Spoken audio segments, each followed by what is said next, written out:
Rojas no está. Ana. Sana. Sánchez. Sánchez. Presente. Sánchez. Juárez. Presente. Sana escribió algo. Sana. Terán. Presente. Torres.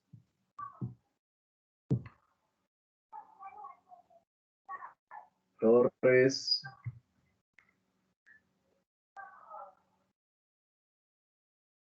Torres Dylan.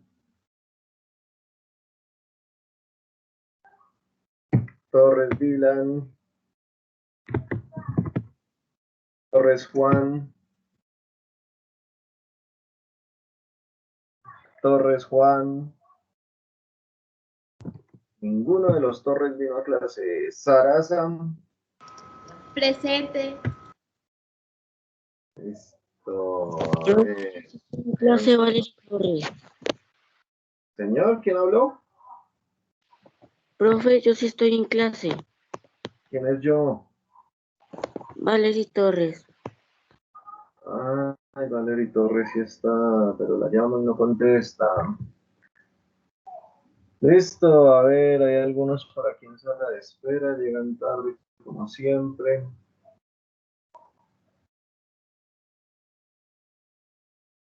Juan Sebastián Sana presente, Sara Rodríguez presente, Bermúdez presente, Bautista presente, todos ellos los tuve en cuenta. Los que acaban de llegar, por favor, ¿quiénes eran? Para quitarles la falla, ponerles un retardo.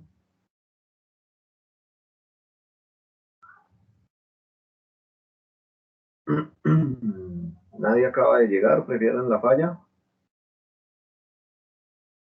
Juan Pablo Amaya.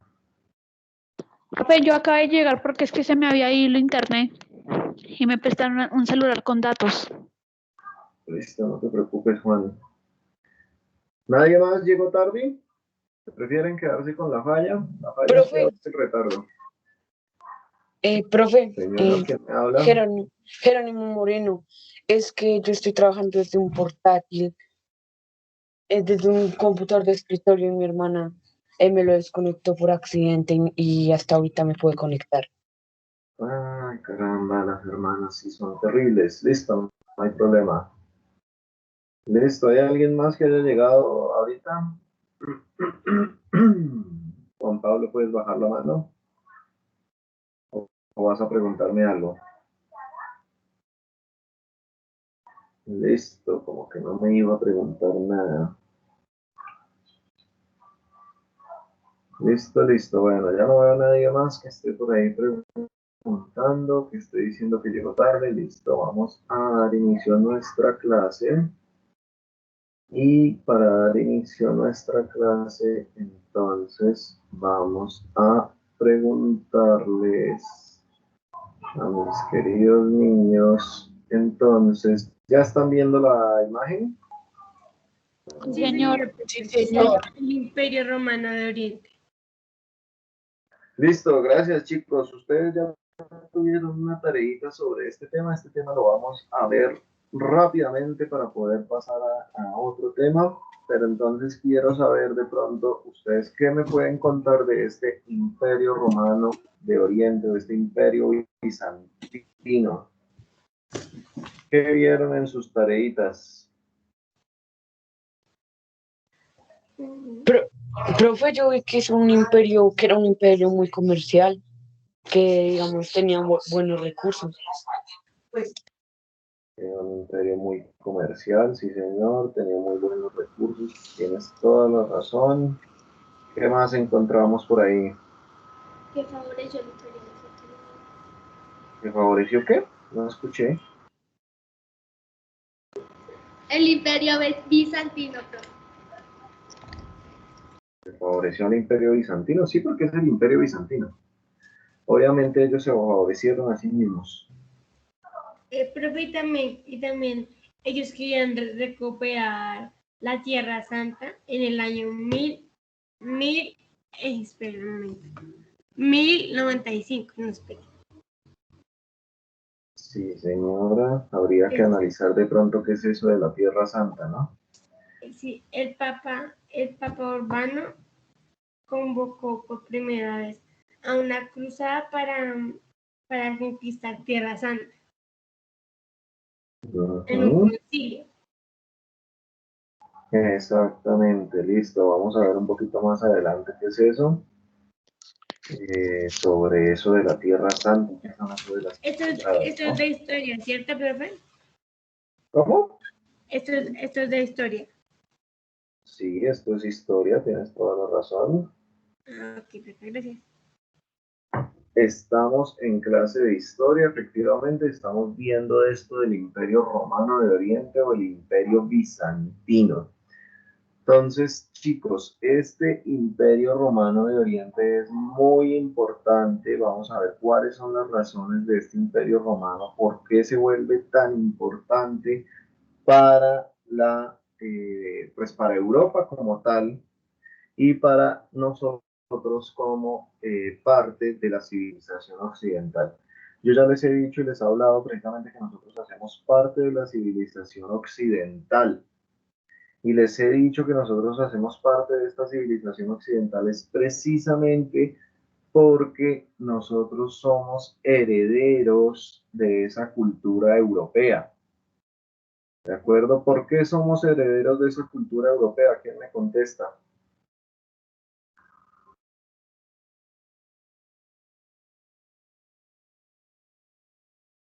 Ninguno sabe por qué somos herederos de los europeos. Increíble, estos niños no saben. Pero Y eso fue que el profe ha dicho varias veces. como ellos nos conquistaron y como a veces los europeos tenían relaciones sexuales con las esclavas morenas, entonces ya sacaban hijos como nosotros, mestizos.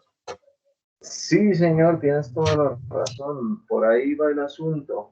Efectivamente, digamos, lo primero que nosotros tenemos que considerar es que somos unos países, no solamente Colombia, sino prácticamente toda América, somos países que fuimos conquistados y colonizados por los europeos. ¿Listo? Toda América, desde la parte norte del continente allá en Canadá, eh, y lo que conocemos también como Alaska, y vamos todo el continente recorriéndolo hasta el sur, hasta lo que nosotros conocemos como Tierra del Fuego, por allá Cabo de Hornos, que eso ya hace parte de Chile y de Argentina.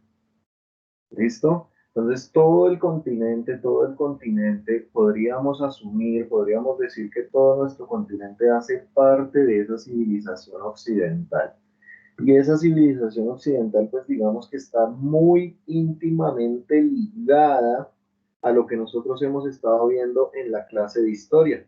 Lo que hemos visto sobre el Imperio Romano, no necesariamente solo el Imperio Romano, porque recuerden que Roma tuvo 3 etapas importantes. Esas 3 etapas, pues obviamente ustedes ya las conocen. ¿Cuáles son las 3 etapas de Roma? ¿Quién me contesta rápidamente?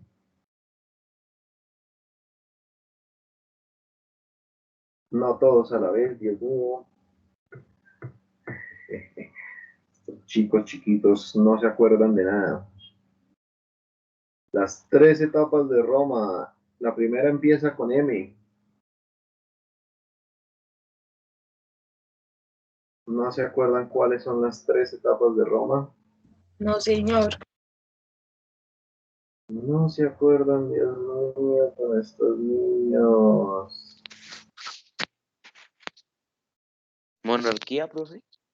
La primera es la monarquía, sí señor. La primera etapa de Roma es la monarquía. ¿Cuál es la segunda etapa? República. La monarquía, la república y el imperio. El imperio. Gracias, muy bien a quien habló por ahí, efectivamente. Entonces tenemos 3 etapas de Roma: la monarquía, la monarquía,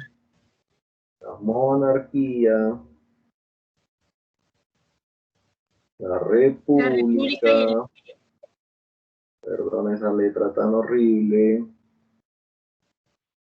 Se entiende, La profe. República y el Imperio.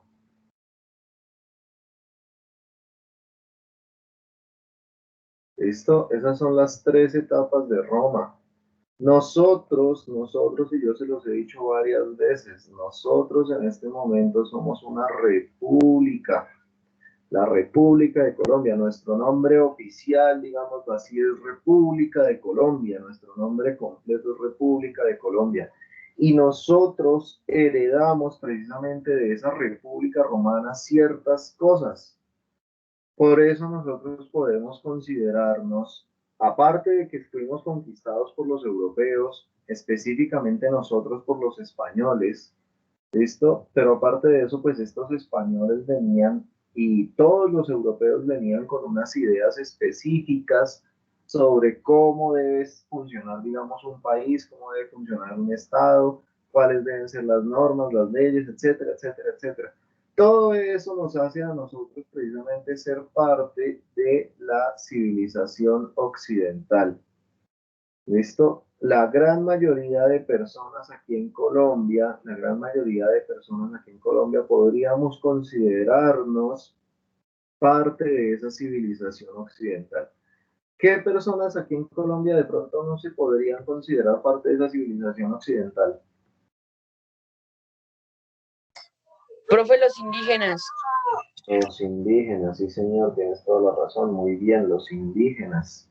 Los indígenas pues obviamente tienen unas condiciones específicas aparte, diferentes de las que nosotros más o menos manejamos.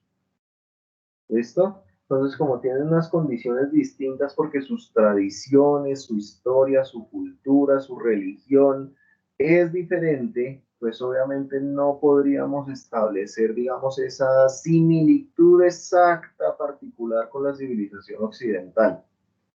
¿Listo? No quiere decir entonces que porque no tengan esa característica fundamental igual a la de nosotros, entonces no son colombianos. No, por supuesto que sí, son colombianos, también son ciudadanos.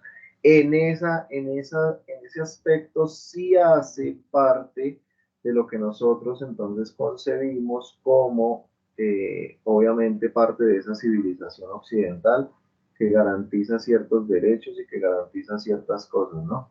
Pero en el aspecto, digamos, en aspectos tradicionales, en aspectos culturales, difieren en lo que nosotros más o menos concebimos.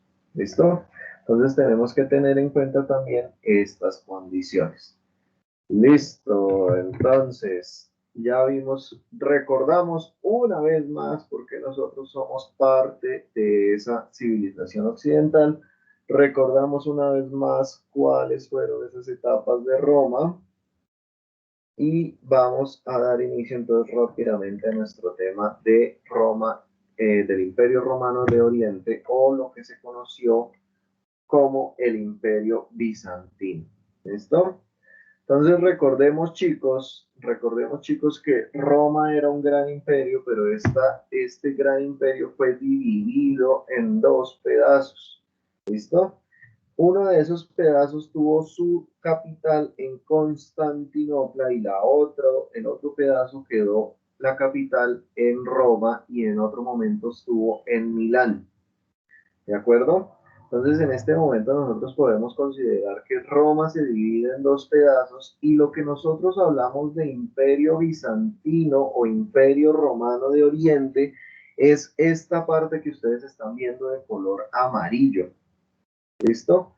Toda esta parte que ustedes están viendo aquí de color amarillo es la que nosotros podemos considerar como parte del Imperio Bizantino. ¿De acuerdo? Esa es la parte del Imperio Bizantino y eso es lo que nosotros tenemos que considerar que permanece, porque esto es lo importante de este Imperio Bizantino.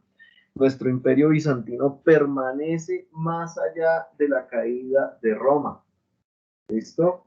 Entonces Roma cae, pero el Imperio Bizantino, es decir, el Imperio Romano de Oriente, continúa su camino. Continúa su camino un poquito solo, pero continúa su camino. ¿Listo? Entonces recordemos, chicos, que Roma cae en la medida que es invadida por una serie de grupos humanos, de pueblos que los romanos consideraban bárbaros. ¿Listo? Entonces fíjense que Roma cae más o menos en el año 476 antes de Cristo. Sin embargo, a pesar de que Roma aquí haya caído, nuestra capital por aquí haya caído, la capital del Imperio Romano en su momento, haya caído, haya sido conquistada por los bárbaros, haya sido conquistada por los germanos, haya sido conquistada y también muy afectada por los hunos. Eso no quiere decir entonces que por aquí nuestra otra capital del Imperio Romano de Oriente, Constantinopla, haya caído. ¿Listo? Entonces Constantinopla resiste el asedio, Constantinopla resiste las invasiones bárbaras y entonces Constantinopla o el Imperio Bizantino pues se vuelve, digamos, la fortificación, el legado que queda de ese imperio romano por lo menos hasta el año 1453. ¿Listo? Entonces, pregunta, ¿cuántos años duró ese imperio bizantino después de que cae Roma? 1400, ¿Cuántos años dura el imperio bizantino después de que cae Roma? 10 años, teacher. 1453, no, muy mal, cero. 10 años, ¿escuché bien? ¿10 años? Sí, señor, teacher, 10 años duró. No, señora, muy mal, también está muy mal, tampoco duró 10 años. 1492. 1492, no. ¿Qué pasa en 1492? ¿Alguien que se acuerde qué fue lo que pasó en 1492? Una fecha importantísima para nosotros. que conquistaron Colombia, que No, muy mal, conquistaron cero. América. No, que cayó el imperio, el imperio romano oriental de Oriente. No, muy mal, cero. No, a estos No. niños les voy a poner ceros a todos. Las conquistas romanas. No, señor, 1492, un año muy importante para nosotros.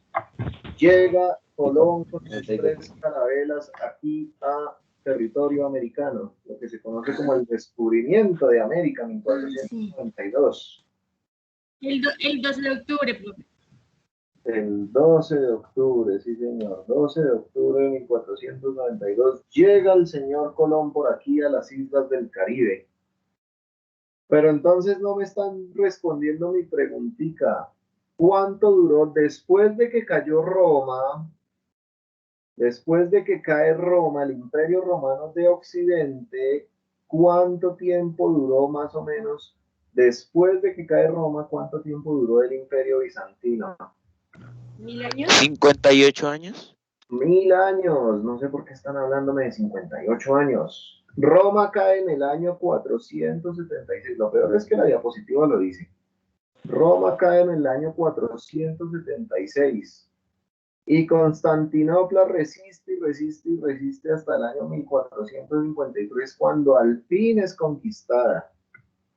¿Listo? Entonces, ¿qué tenemos que hacer? Pues obviamente una restica. Tenemos que Bizancio o el Imperio Bizantino cae en el año 1453 y el Imperio Romano de Occidente cae en el año 476.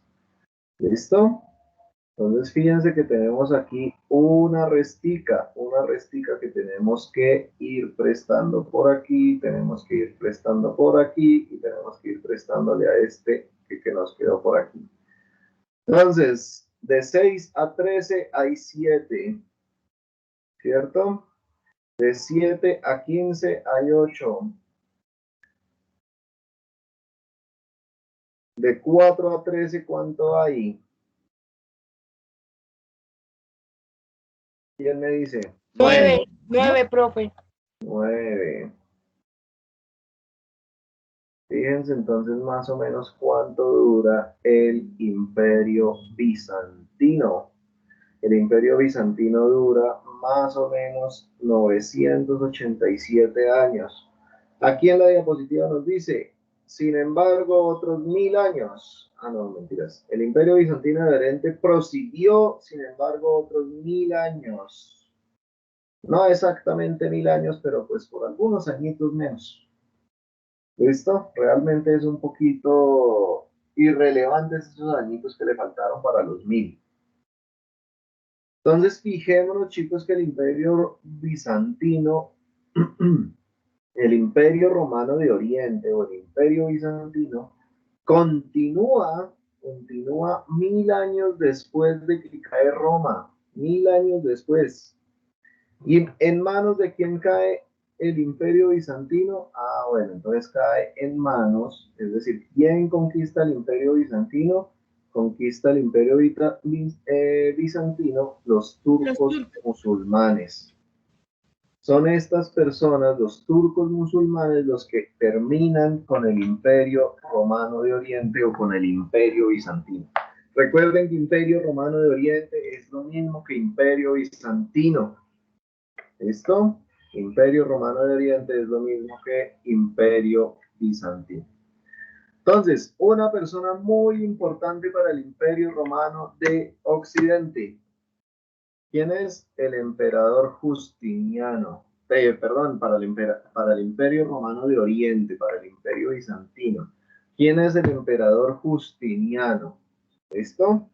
Entonces, como yo ya me cansé de hablar, quiero que alguno de ustedes me ayude a leer rápidamente. Démosle la palabra Yo, profe a Ángel Suárez. Ashley Álvarez, que alzó la manita. Bueno, teacher. El emperador Justiniano y su esposa Teodora intentaron restaurar la antigua, majestuosa y los límites geográficos del Imperio Romano. Entre el 534 y el 565 reconquistaron el norte de África, Italia y Siria, Cerdeña y algunas zonas de la península ibérica. Gracias, Ashley. Entonces, fíjense, chicos, que nuestro amiguito Justiniano, cuando cae Roma, al ratico de que cae Roma, porque fíjense que no fue muchos años después, ¿listo? Al ratico de que cae Roma, el emperador Justiniano trata de volver a tener esos territorios que fueron parte del Imperio Romano como tal. ¿Listo? Entonces, el que quería volver, este señor Justiniano quería volver a tomar esos territorios que habían sido parte del Imperio Romano de Occidente. ¿Listo? Y lo logra por un tiempo, fíjense que más o menos desde el 534 al 565, él logra reconquistar lo que fue África, Italia, que era donde estaba, digamos, la capital del Imperio Romano de Occidente, es decir, recupera Roma prácticamente, recupera algunas islas como son Sicilia, Cerdeña. Esas son las islas que están ahí al ladito de la península itálica, y también al mismo tiempo recupera algunos territorios y algunas zonas de la península ibérica. Es decir, este emperador Justiniano realmente logra su cometido.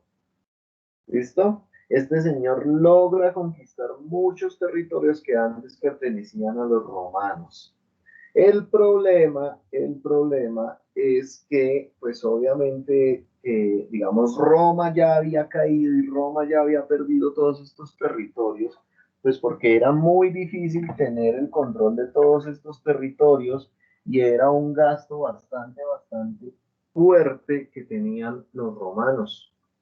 Entonces, aquí Justiniano, a pesar de que trató de conquistar otra vez todos los territorios para el Imperio Romano de Oriente, para el Imperio Bizantino, no quiere decir que lo haya logrado con total facilidad y no quiere decir que lo haya, digamos, hecho para la posteridad o que hayan durado mucho tiempo estos territorios en su dominio.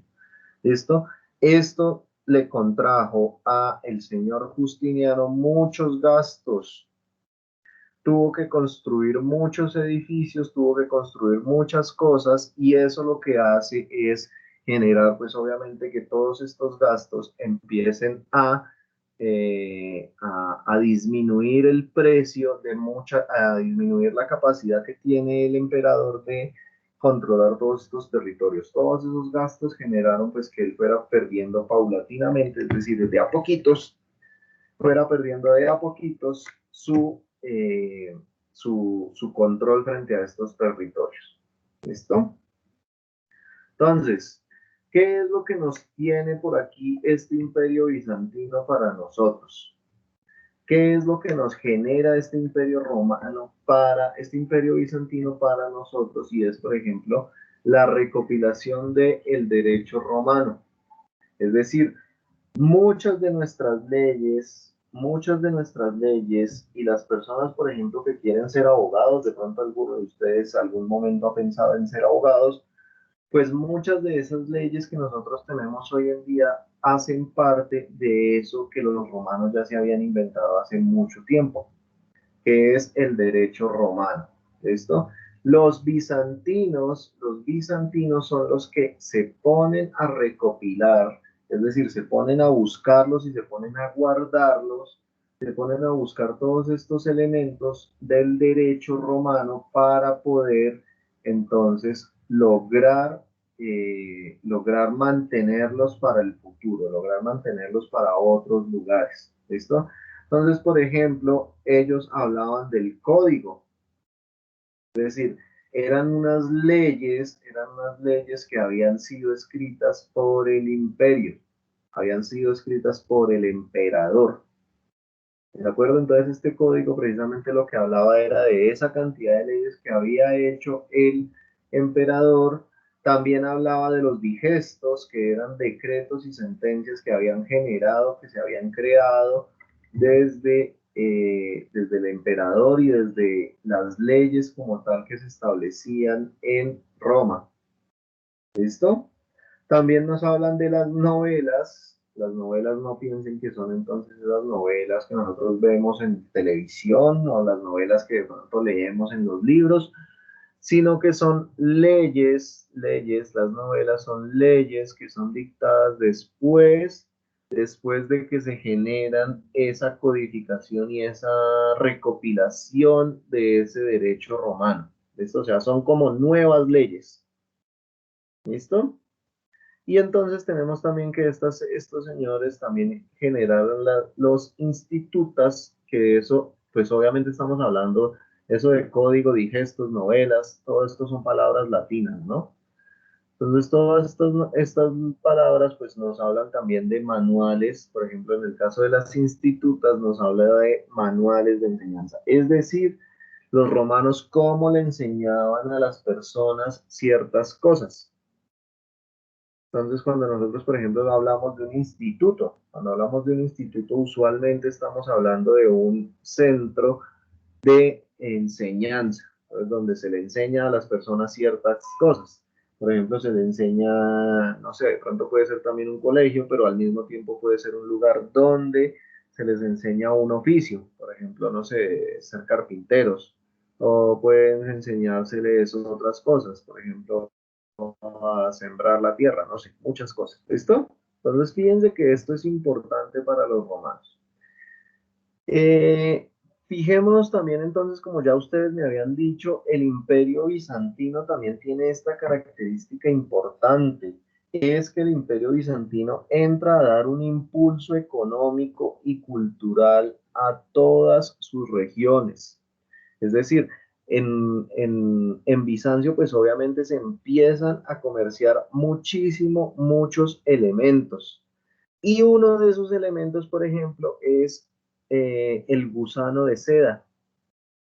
Entonces, ustedes se preguntarán, ¿cómo así que un gusano de seda? ¿Alguien sabe qué es un gusano de seda? El profe es el animal que le da la seda, que antes era un animal muy valioso porque él daba la seda con la que se hacía la tela para vestir a los reyes y las reinas. Exacto, sí, señor Jerónimo. Muy bien, el gusano de seda, entonces imagínense que es un gusanito que viene desde China. Entonces vamos a anotar esto por aquí porque esto es importante y por eso nos habla de esto. El gusano de seda es un animalito que viene desde China. ¿Listo? En este momento, pues nosotros si queremos ir a China, por ejemplo, pues cogemos un avión y nos demoramos más o menos un día de viaje. Si queremos ir a China. ¿Listo?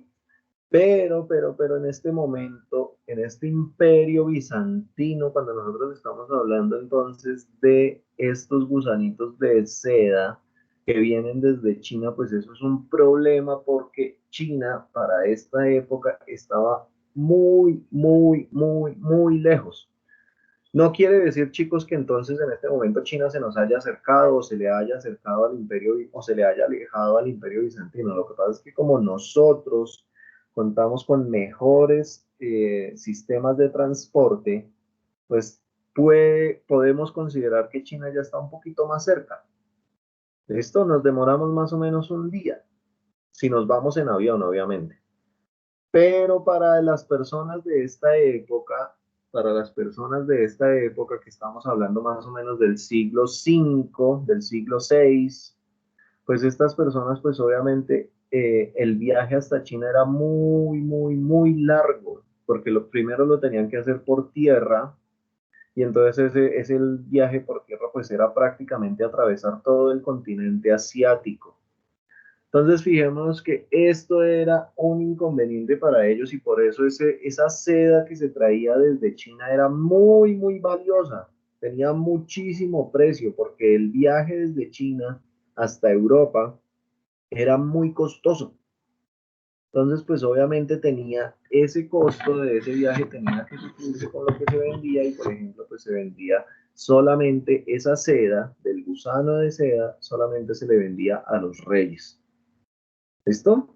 Entonces fíjense que este imperio bizantino empieza a considerar pues obviamente que es mejor, en lugar de traer desde China la seda, ¿por qué no traemos los gusanos aquí y tratamos de que estos gusanitos empiecen a crecer aquí en nuestro imperio?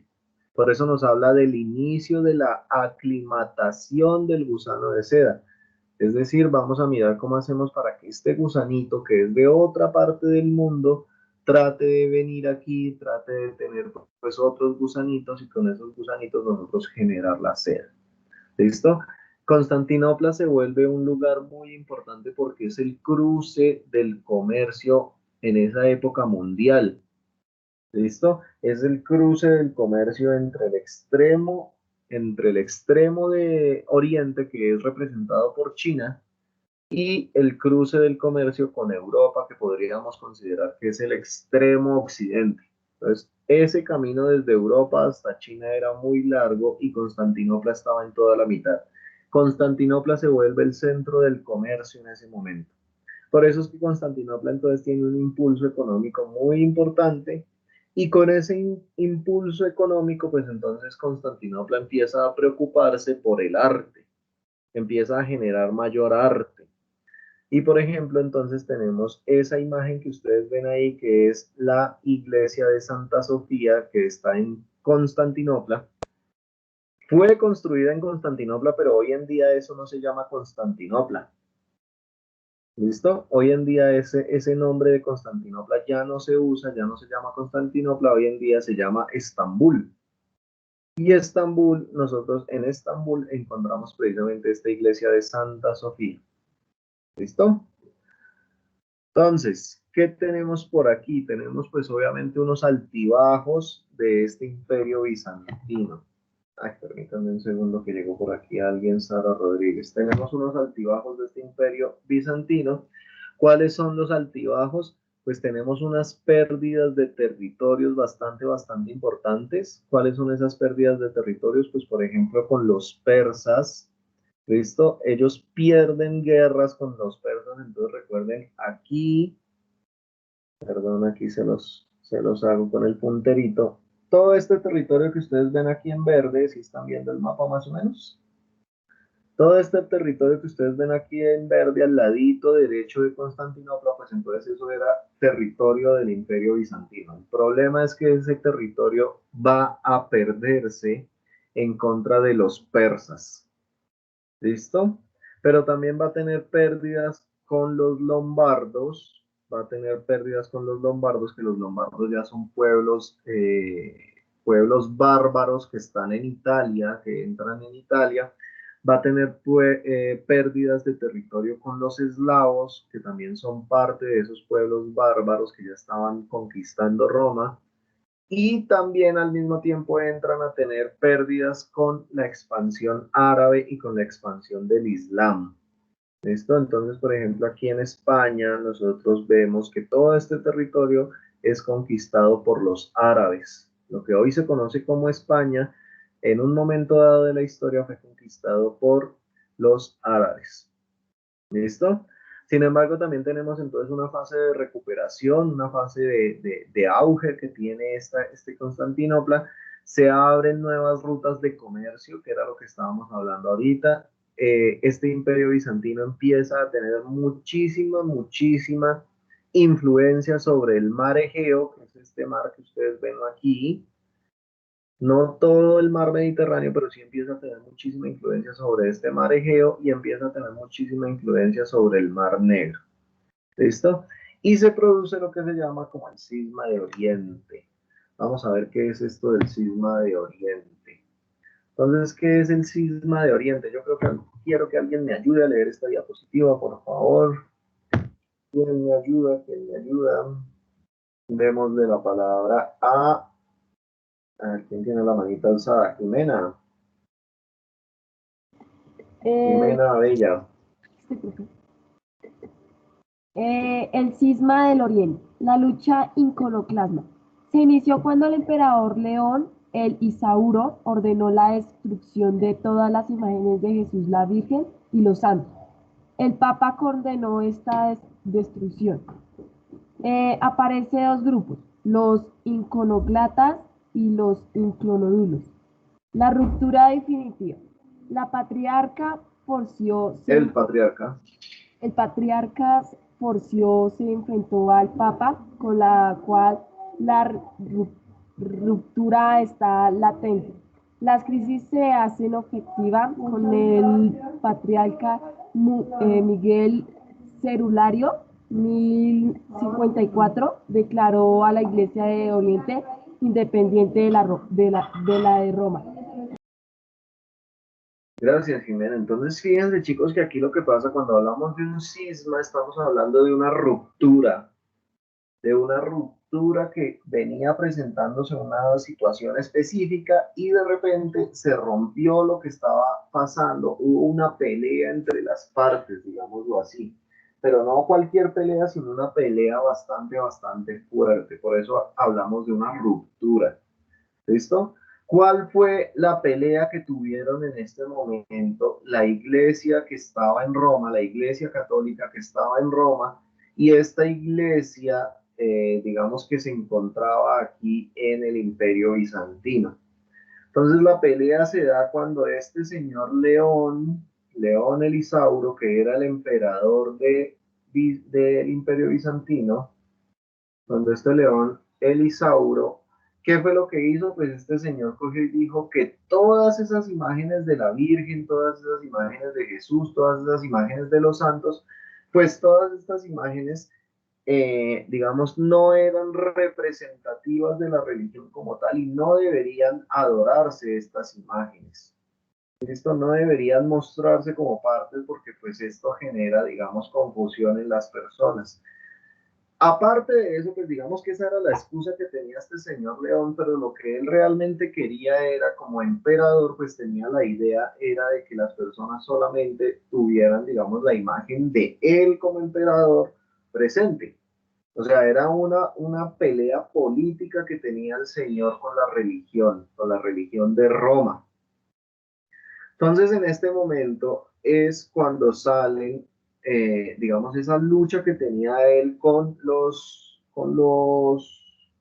el Papa que estaba en Roma, con la religión que se encontraba allá en Roma, con la Iglesia Católica que se encontraba allá en Roma, pues este señor decide que es mejor destruir todas estas imágenes y que solamente las personas tengan, digamos, presente la imagen del emperador. Aparecen estos dos grupos que son los iconoclastas y los iconodulos. Entonces, ¿qué son estos dos grupos? Estos dos grupos lo que nos hablan es de las personas que quieren precisamente y que defienden la destrucción de todas estas manifestaciones artísticas religiosas, y los iconodulos son los que quieren mantener esas manifestaciones artísticas. ¿Listo? Entonces aparecen estos dos grupos contrarios, unos que quieren permanecer, que quieren dejar esas imágenes, y hay otros que quieren definitivamente borrarlas. ¿Listo? Esto genera, pues obviamente aquí hablamos de un patriarca. ¿Quién es el patriarca? Entonces el patriarca Focio es, digamos, la cabeza más para el Imperio Bizantino. Ellos ya no hablan de papas, ellos ya no hablan de obispos, sino hablan es de patriarca. El patriarca entonces es la cabeza de la iglesia, el patriarca es lo más importante de esa iglesia. ¿Listo? Y entonces este patriarca definitivamente se enfrenta al papa, que el papa es la cabeza más visible de la iglesia católica. Este patriarca se enfrenta al papa y definitivamente genera la ruptura. Esto genera una ruptura, y esa ruptura se finaliza, se hace efectiva ya con otro patriarca, con otra cabeza importante de esa iglesia bizantina, que es el patriarca Miguel Cerul. ¿Listo? Entonces, ahí me pasé. Entonces, este señor ya definitivamente dice, este patriarca Miguel Cerulario dice que ya la iglesia de Oriente, la iglesia del Imperio Bizantino, va a ser totalmente independiente de la iglesia de Roma. Ya no van a tener absolutamente nada que ver. Vamos a partir cobijas, vamos a hacer lo que nosotros consideremos que debe ser lo más importante. En este momento es que nace, antes era toda una iglesia que se llamaba la Iglesia Católica, que se llama la Iglesia Católica, pero en este momento nace para las personas que viven en esta época, nace una nueva iglesia, nace la Iglesia Ortodoxa. ¿Listo? Entonces esa Iglesia Ortodoxa va a tener las mismas creencias que la Iglesia Católica, es decir, van a creer en Jesús, van a creer en la Virgen, van a creer en los santos, van a creer en la Biblia, van a tener la Biblia como un libro, pero, pues simplemente ellos van a tener sus propios ritos, sus propias características. Por ejemplo, una de esas características es imágenes religiosas. Como ya vimos, pues esas imágenes religiosas pues van a ir en contra de lo que ellos consideran que debe ser lo correcto y lo adecuado. ¿Listo? Recuerden, iglesia ortodoxa, esta iglesia ortodoxa todavía existe. ¿Listo? Entonces tenemos la iglesia católica, que también todavía existe, pero en esta región del mundo, precisamente en esta zona de Europa, la iglesia más importante es ortodoxa. ¿De acuerdo? Entonces, ¿cuándo empieza este imperio romano a caer? ¿Cuándo empieza este imperio bizantino empieza a caer? Pues simplemente, al igual que el Imperio Romano de Occidente, pues este Imperio Romano de Oriente también empieza a tener muchísimas invasiones. Empiezan a haber muchos grupos que empiezan a atacar, y eso pues obviamente muchos inconvenientes.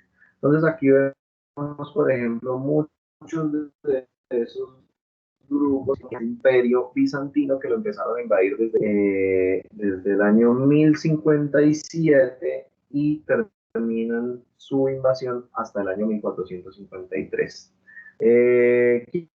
¿Quién me lee aquí rápidamente quiénes fueron los que invadieron a este Imperio Bizantino? A ver, Juan Pablo Amaya, tienes la manita alzada.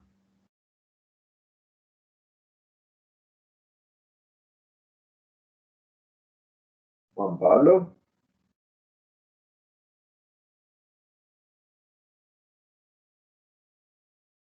Juan Pablo no está. Juan Pablo se fue. Sí, Damos estoy. la palabra. Lee, por favor, porque no te escuchamos. Sí, la decadencia de 1057 a 1900, de 1000 a 1453. Las invasiones van desmembrando el imperio. Los esclavos por el oeste, los búlgaros, Los esclavos no, los eslavos. Los eslavos por el oeste, los búlgaros por el búlgaros por el norte, los turcos por Asia. Lentamente perdió su control comercial de los mares y finalmente los turcos se toman Constantinopla en 1453. Listo, gracias Juan Pablo. Entonces fijémonos que todo este imperio bizantino empieza a ser atacado por distintos pueblos. Cuando nosotros hablamos de eslavos, cuando nosotros estamos hablando de eslavos, estamos hablando de unos grupos bárbaros, entre comillas, pero para esta época ya no eran tan considerados bárbaros. ¿Qué son los eslavos hoy en día? Son muchos países que hacen parte de lo que nosotros consideramos más o menos como los países que se encuentran en la península, ay, se me olvidaron los nombres ahorita, se me fueron las palabras en este momento. Bueno, países como cuáles, por ejemplo, tenemos a Rusia. Entonces, Rusia, el pueblo de Rusia tiene, digamos, esa característica. ¿Listo? Solo Rusia, también podemos encontrar, por ejemplo, a Ucrania, también son considerados pueblos eslavos, pero también tenemos, por ejemplo, a Bosnia, bueno, ya no me ocupo más, que también son considerados. Muchos países hoy en día son descendientes de estos eslavos y son considerados pueblos eslavos. ¿Listo? Entonces, fíjense que este imperio bizantino fue conquistado por el oeste, por estos pueblos eslavos. ¿Listo? Los búlgaros, pues obviamente hoy en día nosotros tenemos un país que se llama, ¿cómo creen que se llama el país de los búlgaros? Nadie sabe. Bulgaria. Ay, eso no tiene tilde, perdón. Puse la tilde sin querer. Entonces los búlgaros, pues obviamente hoy en día es un país, se consolidaron como un país y entonces estos búlgaros pues entraron también a atacar al imperio bizantino por el norte. ¿Listo? Los turcos, ¿cuál será el país de los turcos hoy en día? Nadie Turquía. sabe. Turquía. Turquía, obviamente, por allá está jugando el señor Falcao, ¿no? En uno de esos equipos de allá de Turquía. Este sí tiene tilde. ¿Listo? Turquía. Entonces, fíjense que muchos países actuales se conforman precisamente en la medida que van invadiendo precisamente todo este imperio bizantino. Hay muchos países hoy en día que fueron tribus bárbaras, entre comillas, que fueron invadiendo todas las fortificaciones y que fueron invadiendo todo el territorio de este imperio bizantino y que empieza a generar precisamente todas estas condiciones. ¿Qué podemos considerar respecto a esto de Bizancio? ¿Cuáles son las cosas, digamos, las particularidades, las cosas curiosas de aquí de Bizancio? ¿Listo? Entonces podemos hablar, por ejemplo, que el emperador no se hacía llamar emperador, imperator, como se hacía llamar en Roma, sino que le decían era Basileus. ¿Listo? Y este así tenía todo el poder centralizado y absoluto. El emperador era el que tomaba todas las decisiones. Al mismo tiempo, el emperador era el jefe de la iglesia y del ejército. ¿Listo? Fíjense que eso también era parte de lo que hacía. Era el que controlaba toda la iglesia y el que controlaba todo el ejército. Pero al mismo tiempo, entonces, esa autoridad que manejaba el emperador, pues también había una sólida administración y unas leyes importantes que él también, el emperador también tenía que ver con esas leyes. Entonces, todas estas autoridades, toda esta autoridad y toda esta administración y todas estas leyes y todo ese orden jurídico, pues recaía también en este señor. ¿Listo? Entonces fíjense que todo el imperio bizantino pues tenía concentrado todo el poder en una sola persona. ¿Listo? ¿Qué podemos hablar, por ejemplo, aquí de la cultura de nuestro imperio bizantino, del imperio bizantino que estamos en este momento estudiando? ¿Listo? Importantísimo esto, el imperio bizantino salva, es decir, guarda, mantiene, conserva la producción literaria de Grecia y de Roma, la producción literaria grecorromana. Es decir, gracias al Imperio Bizantino, todas las obras que se conocen de los griegos y de los romanos continúan hasta el día de hoy. Fueron ellos los que permitieron que esas obras que escribieron los griegos y los romanos se mantuvieran para el día de hoy. Si no hubiera sido por el Imperio Bizantino, nosotros no conoceríamos, por ejemplo, los dioses de Grecia. No sabríamos de pronto quiénes, o sea, no conoceríamos obras literarias, por ejemplo, las obras de la Ilíada, las obras de la Odisea. No conoceríamos muchos tratados de filosofía, por ejemplo, porque todo esto fue guardado gracias a este imperio. Por aquí dice conservó el derecho romano, entonces ellos también conservaron esas formas que establecía Roma para establecer en su estudio, en su sociedad, perdón. ¿Listo? También mantuvo estudios y bibliotecas. Esto es importantísimo porque fíjense que esta es la forma en la que el conocimiento se transmite dentro de las personas, en las personas. Estos los centros de estudios, las bibliotecas, la posibilidad de que las personas tengan la posibilidad de ir a un lugar, coger un libro, instruirse, conocer más. Todo eso también se generó dentro de este imperio bizantino. ¿Listo? Generó nuevos estilos arquitectónicos, por ejemplo, la cúpula. Entonces vámonos por allá otra vez a la imagen de la iglesia de Santa Sofía. Fíjense aquí este fragmento, esto es la cúpula, ¿listo? Y eso se generó y se creó durante ese imperio bizantino. ¿Listo? Es importantísimo esto porque pues, si ustedes vean muchas iglesias aquí en Colombia, por ejemplo, tienen cúpulas. O sea, tienen esa formita por encima en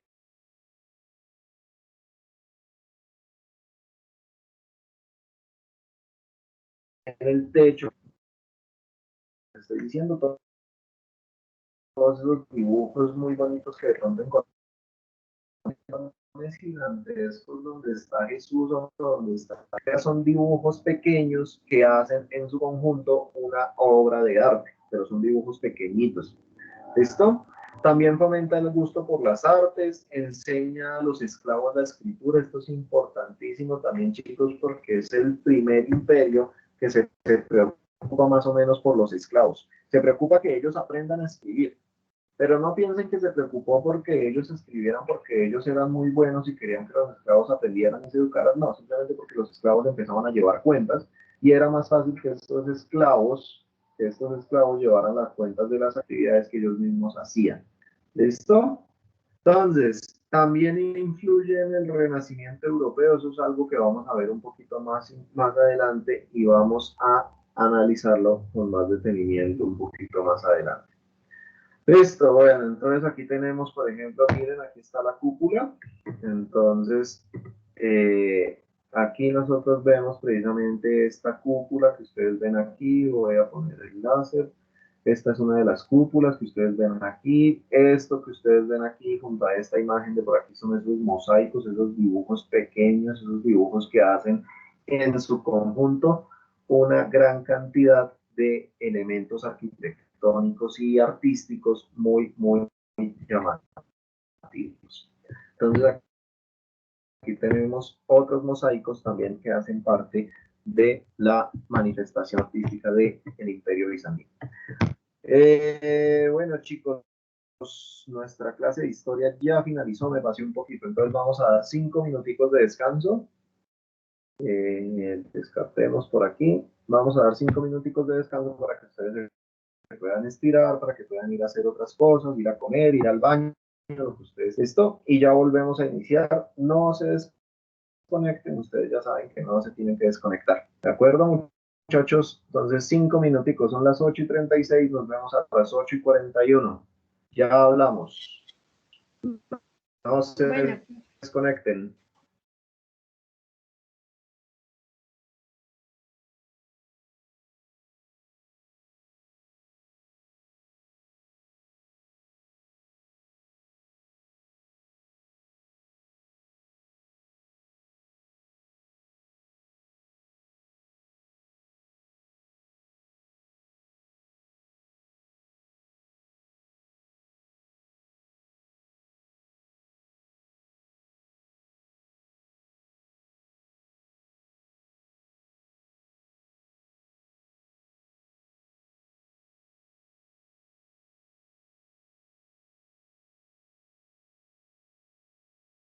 Muy bueno, de pronto para los no necesiten estirarse ni nada, pues les dejo por aquí la pizarra abierta para que puedan escribir. Obviamente no van a escribir groserías,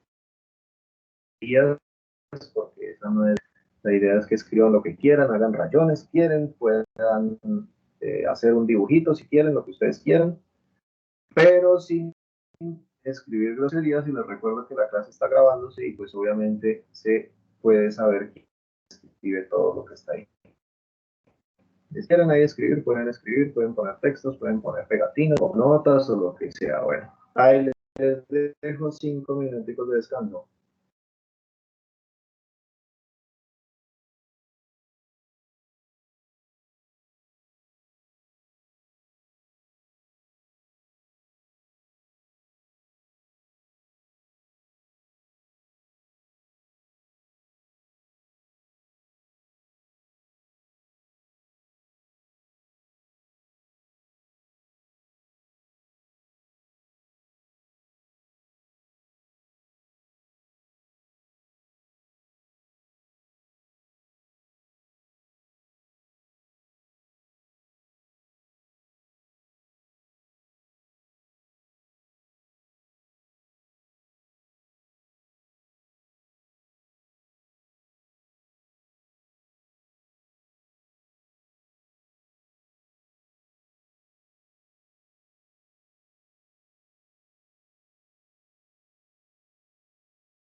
Bueno, volvemos chicos, volvemos.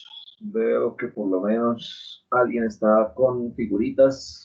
Pensé que iban a hacer cosas más interesantes, iban a hacer más rayones. Bueno, entonces pensé que iban a escribir cualquier cosa, pero bueno. Entonces voy a dejar por aquí de compartir nuestra pizarra.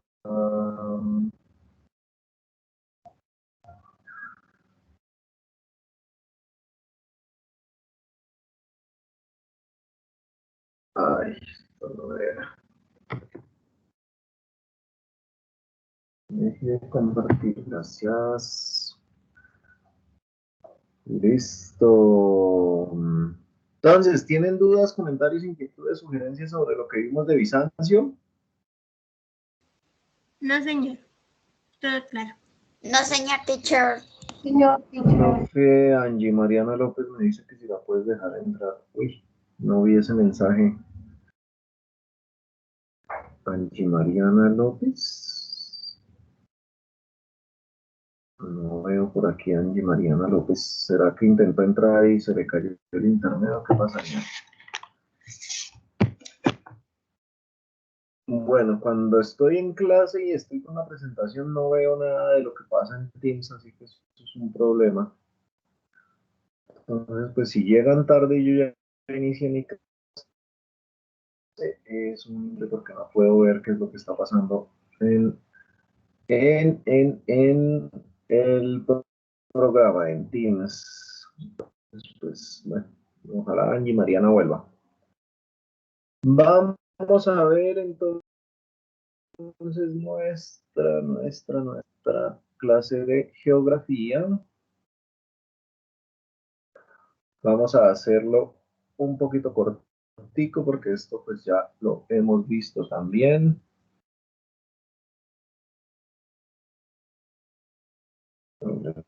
Es que no me está dejando presentar, no sé por qué.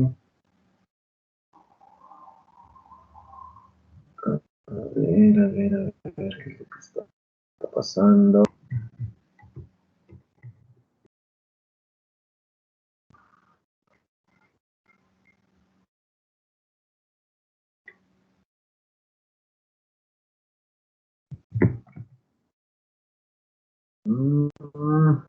Pero me voy 2 minutos y entonces empiezo a molestar. A ver, ya tienen que estar viendo, ¿cierto? Sí, ¿Cierto profe, o no ya es se cierto? ve. Sí, señor. Listo, gracias. Entonces, tenemos nuestras regiones naturales del continente europeo. Vamos a pasar este tema, esto ya también lo vieron. Entonces, cuando nosotros hablamos de una región, tenemos que considerar que una región es una zona que tiene unas características similares unos a otros. Entonces, por ejemplo, aquí en Colombia nosotros podemos hablar de avanzar un poquito. Podemos hablar de regiones naturales de aquí de Colombia. ¿Cuáles son esas regiones? ¿Quién se acuerda de esas regiones aquí de Colombia?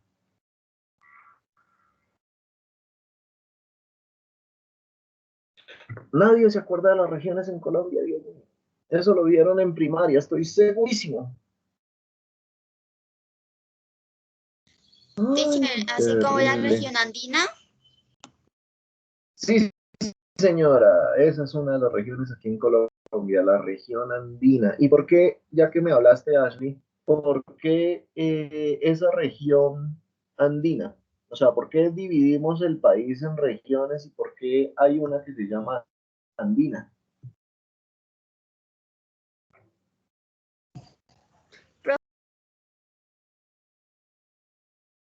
¿Me ibas a decir algo, Ashley? Profe, esto hasta donde yo me acuerdo, se dividieron así las regiones por las tribus indígenas. Ahí vivían los indígenas y así. No, no es necesariamente por esa característica de las etnias indígenas. Hay otras Por el clima, profe. Por el clima, más o menos tiene algo que ver con el clima. Sí, señor, tiene algo que ver con el clima. Entonces, fijémonos por Por los aquí, terrenos. por los terrenos. ¿Cómo así por los terrenos? ¿Qué quieres decir con eso de los terrenos?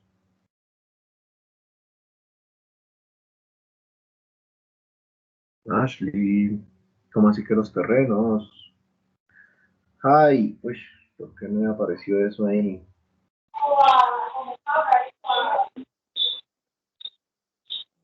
Ay, ¿qué pasó con esto, hombre? Ya no quiero más esto. ¿Qué pasó otra vez? Profe, es que eso lo pueden escribir. Sí, pero ahora yo no puedo hacer nada.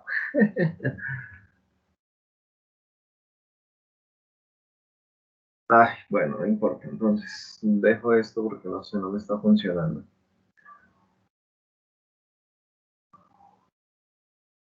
No sé por qué esto no está funcionándome. Bueno, no importa. Entonces, estábamos hablando de las regiones naturales, estábamos hablando precisamente de el hecho de que tenemos una serie de regiones aquí en Colombia y esas regiones pues obviamente responden a ciertas características. Cuando nosotros hablamos, por ejemplo, de la región andina que nos mencionó Ashley, estamos hablando de la región donde encontramos los Andes.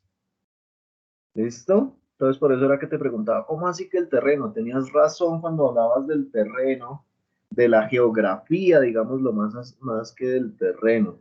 Entonces, la región andina se caracteriza porque precisamente está, digamos, está limitada o lo que comparten de similitud de esa región andina es las montañas de los Andes. Entonces, las tres cordilleras que nosotros conocemos, la cordillera oriental, la cordillera central, la cordillera occidental.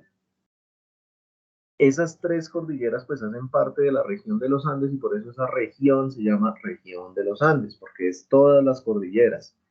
Pero tenemos otras regiones, por ejemplo, tenemos la región de la Amazonía. ¿Cuál será la característica de esa región de la Amazonía? ¿Qué opinan ustedes? Región Amazonía, ¿cuál será la característica fundamental, la característica más importante? El Amazonas, profe.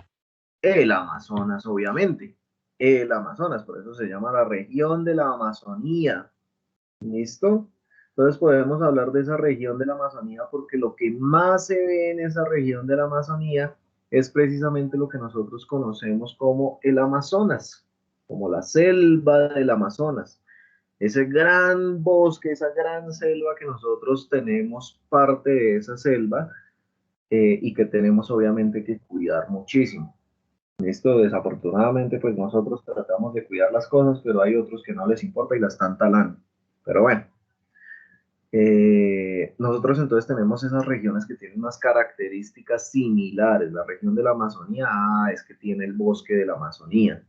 La región de los Andes, la región andina, es que pasan las montañas de los Andes por ahí. ¿Listo? Si hablamos de la región Caribe, ¿qué caracterizará a la región Caribe? La naturaleza. No, El Mar no. Caribe, teacher. El Mar Caribe. El Mar Caribe. Por eso se llama región Caribe, porque está a orillas del Mar Caribe. ¿Listo? Entonces es una región que comparte esa característica. Aquí cuando nosotros hablamos entonces de regiones naturales de Europa, cuando hablamos de regiones naturales de Europa, pues entonces estamos hablando de regiones, de pedazos, de zonas de Europa que tienen características comunes. ¿Listo? Que tienen características comunes. Igual que, por ejemplo, como les estoy diciendo aquí en Colombia, las regiones nos hablan entonces de la región andina porque está la cordillera de los Andes que se divide en tres pedazos aquí en Colombia.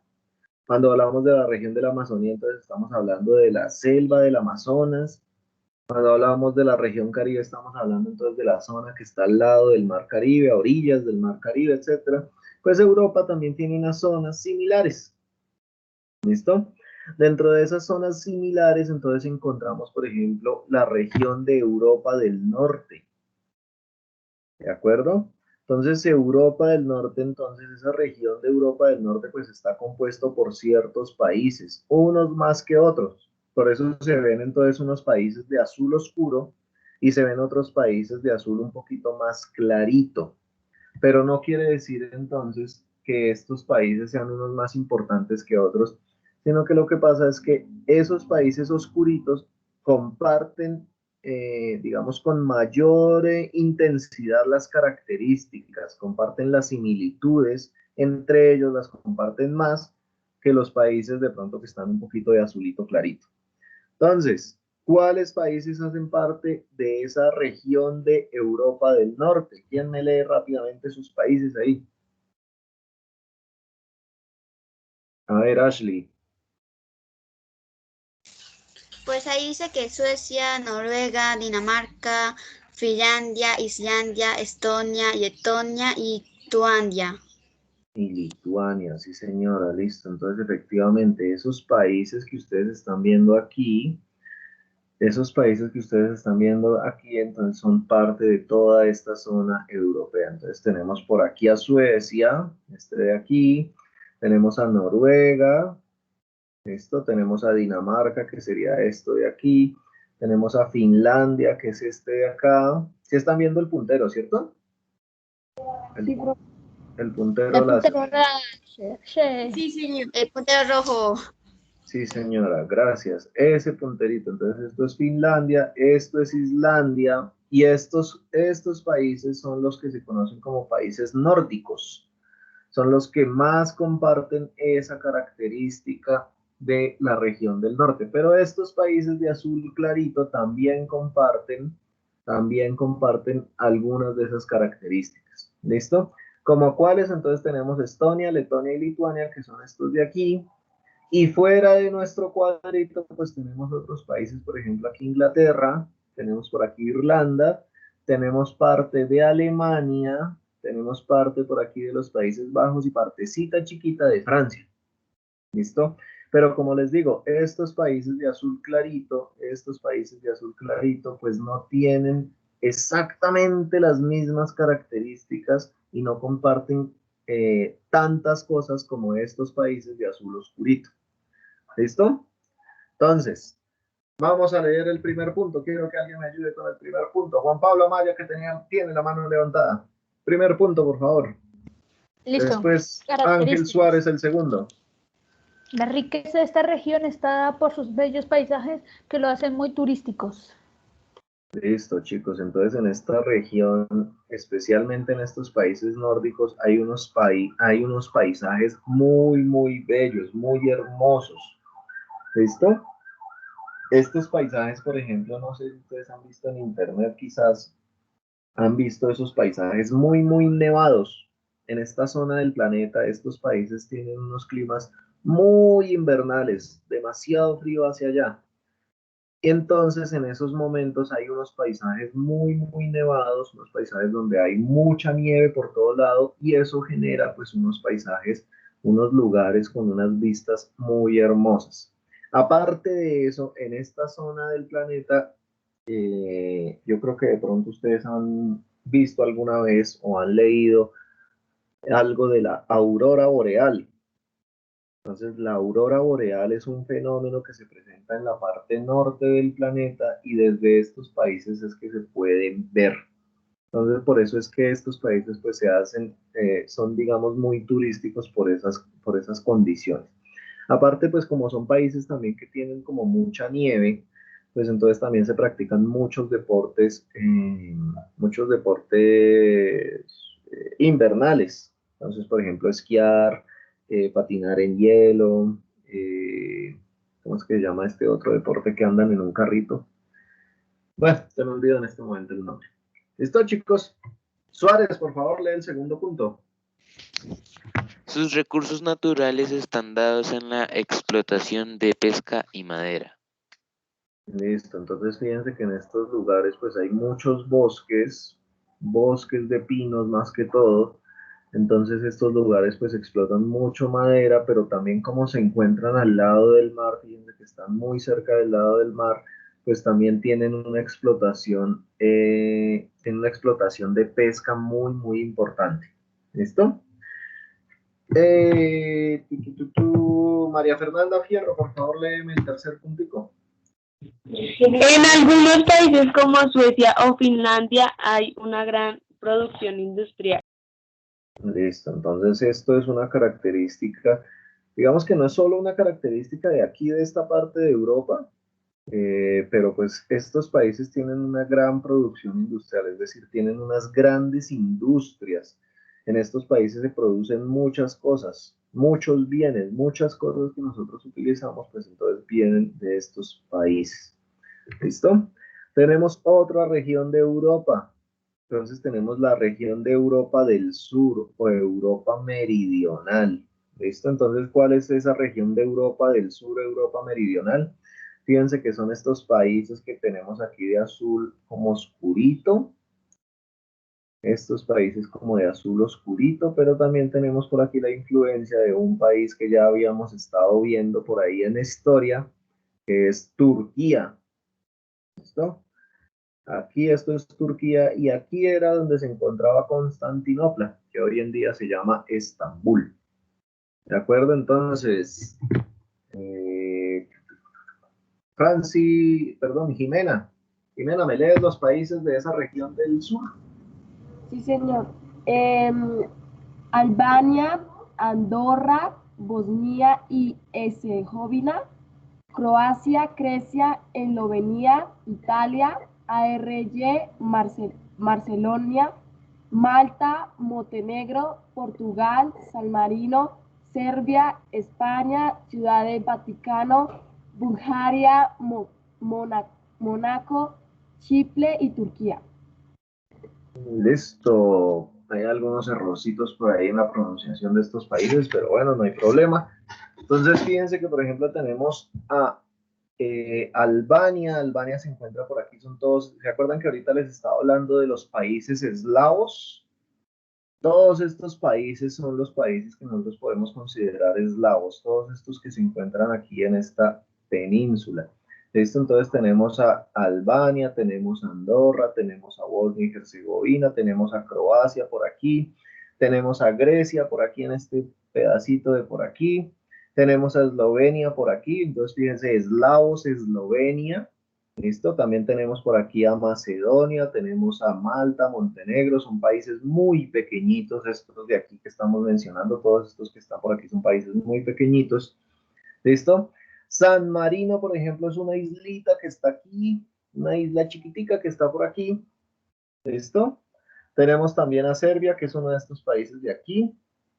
Y tenemos, pues entonces, países más importantes, por ejemplo, tenemos a España, tenemos a Portugal, tenemos a Italia, tenemos a Mónaco, que realmente no es un país, sino es un principado, es decir, es un territorio muy, muy pequeñito, ni siquiera se ve en el mapa, es muy chiquitico y no es considerado un país, sino un lugar donde gobierna un príncipe.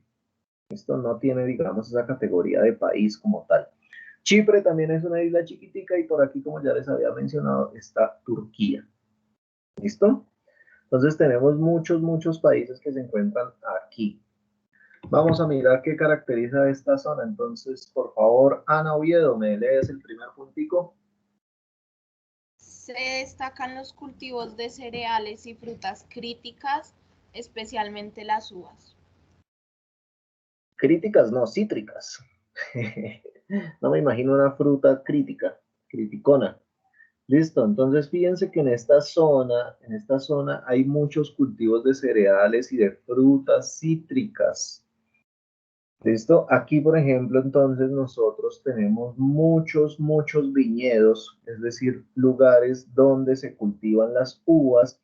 Y en esta región de Europa, por ejemplo, es muy famosos son los vinos. Son vinos muy apetecidos, digamos, a nivel mundial, porque son, como se han especializado, digamos, en el cultivo de la uva y en el cultivo del en la elaboración del vino, pues entonces, digamos, son unos vinos muy apetecidos a lo largo de todo el mundo, son vinos muy finos, ¿de acuerdo? ¿Por qué entonces nosotros tenemos, digamos, esa característica de esta zona de que se dan muchos cultivos? Porque esta zona tiene un clima mucho más suave, digámoslo así entre comillas, un clima mucho más agradable, donde las plantas pueden tener la posibilidad de crecer sin tanta dificultad, por ejemplo, en los inviernos. A diferencia de Europa del Norte, que era lo que estábamos viendo ahorita, estos paísitos de por aquí, estos países de aquí, pues en esta región de Europa del Norte, pues las frutas y todo eso es muy difícil que se dé. No son climas que puedan dar frutas, no son climas que puedan dar así como mucha comida, por lo que el clima es tan fuerte, tan frío. Sin embargo, aquí al sur de Europa, como está al lado del Mediterráneo, fíjense que aquí está el Mediterráneo, pues el Mediterráneo, eso ya lo vimos en otra clase, pues el Mediterráneo hace que el clima sea un poquito más agradable, más benévolo. Y eso obviamente impacta en los cultivos que se pueden producir ahí. Entonces, por eso digamos que esta región se caracteriza por eso, por los cultivos.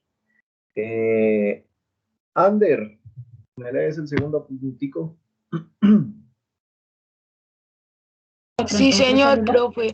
No posee recursos minerales y los bosques han disminuido por la explotación de los suelos. Listo, entonces no es que esta región tenga muchos recursos minerales. Es decir, esta región no es que tenga mucho carbón, por ejemplo, no es que tenga mucho petróleo, no es que tenga muchos, no sé, piedras preciosas, por ejemplo, no sé, diamantes, esmeraldas, zafiros, etcétera. Prácticamente eso es una región que no tiene estos recursos minerales. Tampoco es que tenga mucho gas, que eso es otro recurso mineral. ¿Listo? Entonces, esto es una condición importante de esta región porque pues obviamente todos estos recursos naturales, todos estos recursos minerales, pues lo que nos permiten a nosotros es especialmente, digamos, para estos momentos de nuestra vida, digamos, la gasolina es muy importante porque con la gasolina es que nos movemos de un lugar a otro. ¿Listo? Entonces, pues que estos lugares no tengan, digamos, esa disponibilidad, pues obviamente les afecta a ellos eso y pues tienen que traer todos los recursos minerales, tienen que importar todos los recursos naturales de otros lugares del mundo. Y como ellos tienen tantos cultivos de cereales y de frutas cítricas, como tienen tantos cultivos, entonces, pues, ¿qué es lo que pasa con esto? Pues que para poder cultivar todo eso, pues lo que han hecho es acabar con los bosques. ¿Listo? No han conservado sus bosques, han acabado con los bosques para producir todos estos cultivos que ustedes ven aquí. Y entonces, pues eso ha generado pues que tengan unas dificultades bastante difíciles con su conservación. Entonces eso genera pues obviamente una gran explotación de los suelos. No piensen que explotan literalmente el suelo, no piensen que le ponen una bomba. Cuando hablamos de explotación hablamos es del aprovechamiento de los suelos, de sacar productos, de sacar mercancías del suelo. Entonces, por ejemplo, los productos y las mercancías que sacan son los cereales y las frutas. Pero pues para poder obtener esto y obtener ganancias, pues tuvieron que tumbar los bosques. Aquí en Colombia yo ahorita les decía sobre la Amazonía que pues la estamos talando y eso responde precisamente a esto. ¿Por qué talamos la Amazonía aquí? Pues porque nosotros también estamos generando esas actividades económicas. Entonces, talamos el bosque y ponemos un cultivo. Talamos el bosque y ponemos unas vaquitas. Y eso obviamente pues va en detrimento de la calidad, digamos, de la calidad de los ecosistemas, de la calidad ecológica, de la calidad del aire, del impacto que tenemos sobre el calentamiento global, bueno, etcétera, etcétera. Entonces fíjense que aquí en Europa pasa algo similar con esto. ¿Listo? Aquí tenemos entonces otra región de Europa que es la región de Europa Oriental. Fíjense que aquí se nos repiten unos países, ¿no? Aquí tenemos unos países, un naranja intenso y un naranja un poquito más clarito, ¿no? Y tenemos unos países que ya habíamos visto aquí. Entonces, por ejemplo, aquí Albania, está igual aquí Albania, tenemos a Bosnia y Herzegovina también, tenemos a Bulgaria. Entonces por aquí también teníamos a Bulgaria, etcétera. Tenemos muchos países y aparte se nos repiten países del norte. Entonces, por ejemplo, tenemos a Letonia, Lituania, Estonia. Esos países también están aquí. ¿Listo? Entonces, fijémonos, chicos, que digamos, estos mapas nos muestran una parte fuerte oriental, pero de nuevo también nos muestran otros países que hacen parte, pero no tienen exactamente las mismas características. ¿Listo? Entonces, por eso tenemos aquí, nosotros vemos aquí rápidamente todos estos países. Ay, madre la amarré.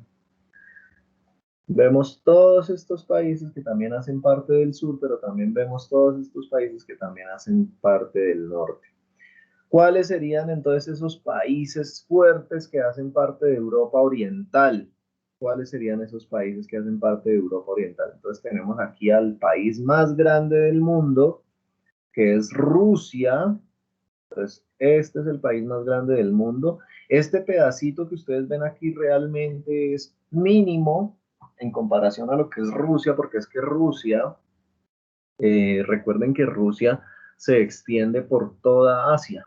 Entonces aquí estamos viendo es un pedacito chiquitico de Rusia.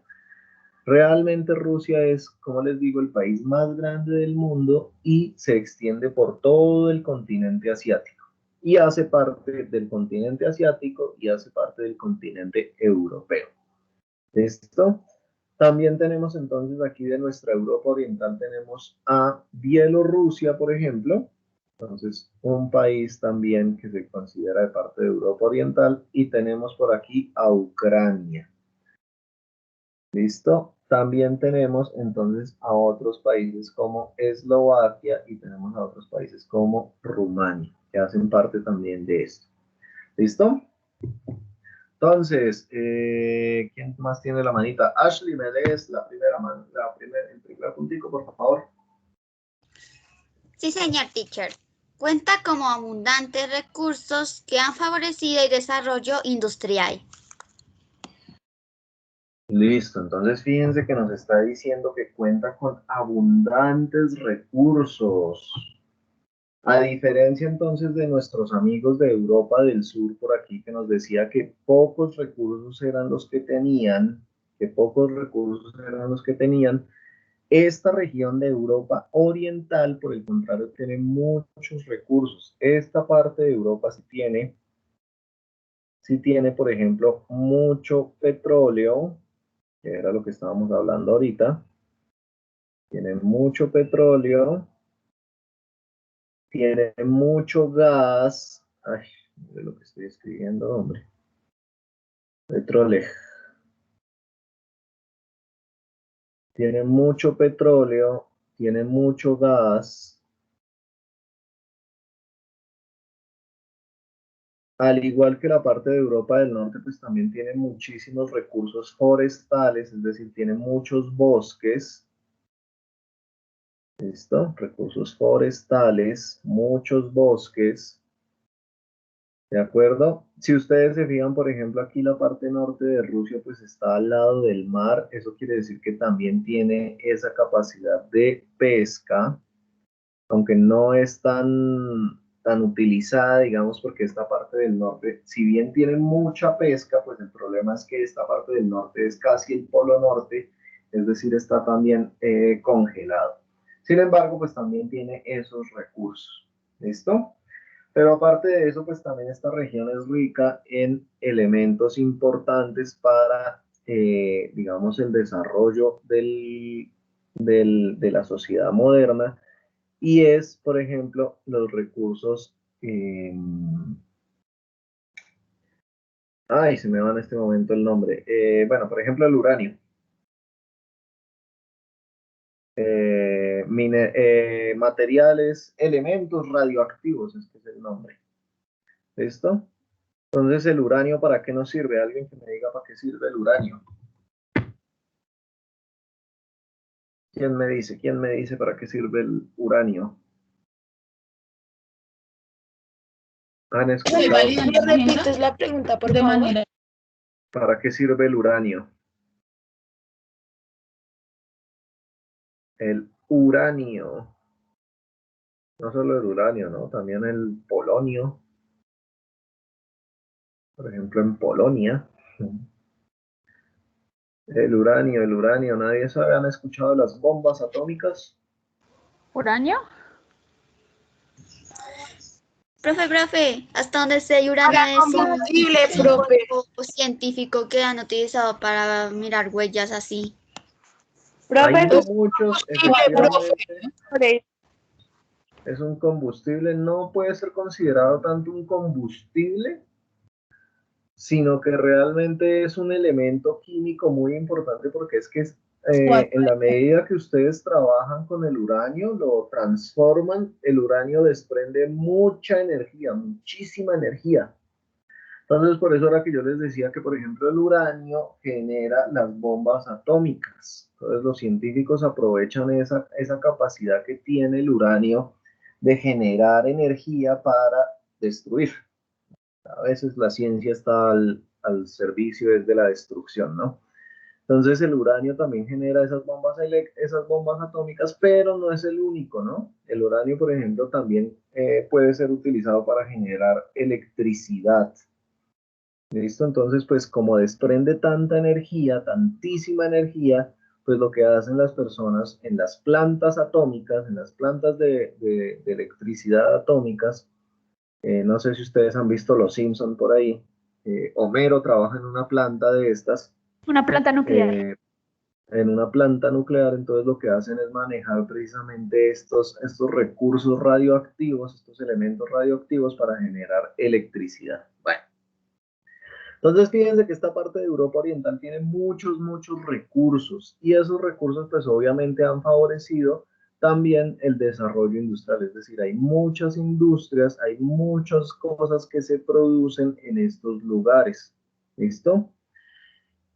Algo importante, digamos, de esto, eran países socialistas hasta hace unos 30 años. Esto eran países socialistas. ¿Eso qué quiere decir?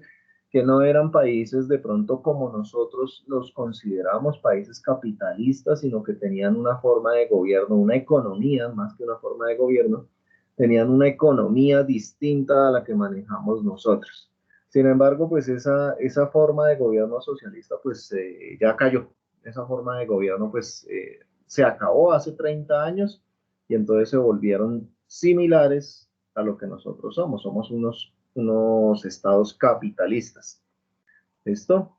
Entonces estos países hasta hace 30 años eran socialistas, después se volvieron capitalistas. ¿Listo? Tenemos entonces otra región de por aquí que es Europa Occidental. Fíjense, ay, lo que hemos estado hablando, que nosotros somos medio occidentales, ¿no? Entonces, Ander, por favor, ¿me lees el primer puntico?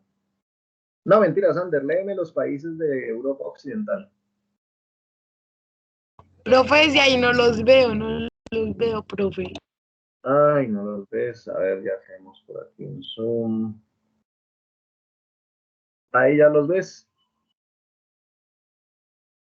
Más o menos ahí, profe. Alemania, Andorra, Australia, Bélgica, Dinamarca, España, Finlandia, Francia, Grecia, Islandia, Italia,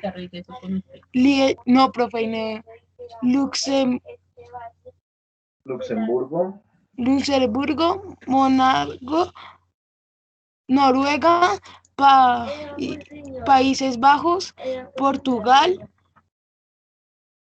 Reino Unido, San Marino, Suecia, Suiza, Ciudad del Menarco. Del Vaticano, o sea, donde vive el Papa. Listo, chicos. ¿Dónde vive la Tierra? Donde vive el Papa, no la Tierra. ¿Cuál Tierra? ¿Cómo así? Donde vive el Papa, no la Papa. El Papa. El Papa es la máxima, eso ya lo acabamos de hablar en historia, es la máxima cabeza de la Iglesia Católica, es decir, la máxima autoridad, la persona más importante de la Iglesia Católica. ¿Listo? Entonces, fijémonos, por ejemplo, chicos, que aquí esta región de Europa Occidental ¿Puedes alejarlo, abarca... profe? ¿Cómo? ¿Puedes alejarlo? Sí, pero ahorita. Esta región de Europa Occidental abarca abarca muchos países de Europa del Norte, pero también abarca muchos países de Europa del Sur. ¿Listo? Entonces, fijémonos, por ejemplo, que todos estos países se consideran occidentales, es decir, tienen unas características, digamos, similares todos en cuanto a su constitución cultural, en cuanto a su constitución de tradiciones, de su historia, etcétera, etcétera. ¿Listo? Entonces hay muchos países que son considerados de parte de esta Europa occidental. Países aquí muy importantes, entonces pues hay muchos países pequeñitos, por ejemplo, lo que yo ya les decía ahorita, Mónaco, Malta, Luxemburgo, Liechtenstein, muchos, Andorra también es un país pequeñitico, ¿listo? Hay muchos países pequeñitos, pero hacen parte de esta región de Europa occidental, ¿listo? Y como les decía ahorita, entonces, por ejemplo, nosotros vemos aquí a España. Ahora sí lo voy a alejar, entonces tenemos por aquí a España.